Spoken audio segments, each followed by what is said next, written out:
श्री राम समर्थ। मार्च 1। गृहस्थ की स्थिति कैसी होती है? सभी संतों ने गृहस्थी की बीमारी पर यानी भवरोग पर अचूक दवाई बताई है। सभी संत अपने तई श्रेष्ठ हैं। उनमें से समर्थ रामदास स्वामी जी ने विषयांध लोगों का मन कहाँ उलझा है यह देखा और बाद में बीमारी का निष्कर्ष निकाला। असल में हमारी बीमारी यह है कि गृहस्थी दुख से भरी होते हुए भी हमें वह सुखमय लगती है। यदि हमें ज्ञात हुआ कि बीमारी कौन सी है और तदनुसार हमने दवाई नहीं ली तो बीमारी ठीक कैसे होगी? जैसी बीमारी, जैसी व्याधि, वैसी दवाई लेनी चाहिए। अजीर्ण से पेट में दर्द होता हो और हमने यदि सोचा कि भूख लगी है इसलिए दर्द हो रहा है और हमने कुछ अधिक खा लिया तो दर्द कैसे मिटेगा? संसार यानी गृहस्थी जिसे दुखमय लगती है उसी को परमार्थ का उपयोग होगा। कोई शराबी शराब के कारण अपना सर्वस्व नष्ट कर देता है। जब शराब की नशा नहीं होती तब उसे सुध आती है, तब उसे अपनी पत्नी बाल बच्चों की चिंता होती है।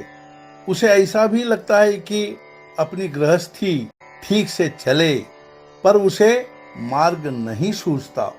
तब वह इतनी अधिक शराब पीता है कि वह स्वयं को भूल जाता है और अंत में अपना विनाश कर लेता है। ठीक इसी तरह की स्थिति गृहस्थ की होती है। प्रारंभ में गृहस्थी अच्छी लगती है, गृहस्थ उसमें रमता है, फिर कुछ दिन के बाद वह थक जाता है, उसका उत्साह कम हो जाता है। तब उसे लगता है कि मैं परमार्थ कैसे कर पाऊंगा।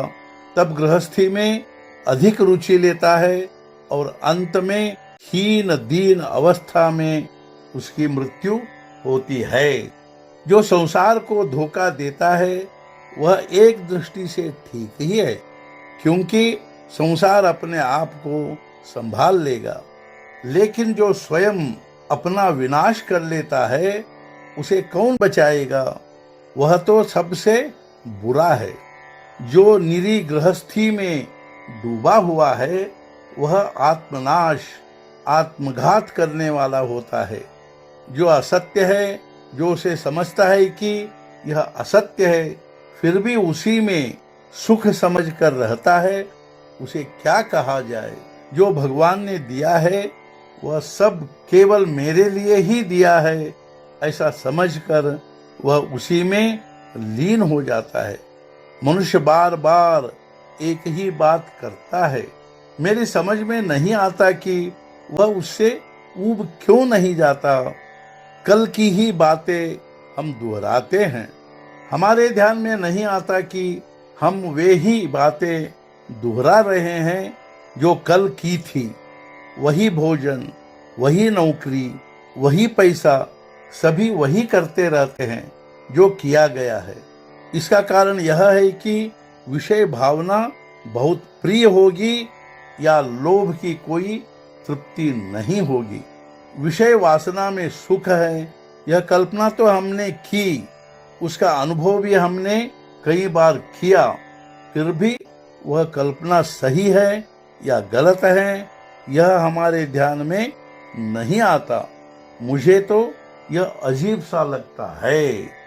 आज का मुख्य विचार, जो आदमी गृहस्थी का अपना अनुभव मार्गदर्शन की दृष्टि से ध्यान में नहीं लेता वह किसी भी बात से समझदार नहीं बनता। सद्गुरुनाथ महाराज की जय। जय जय रघुवीर समर्थ।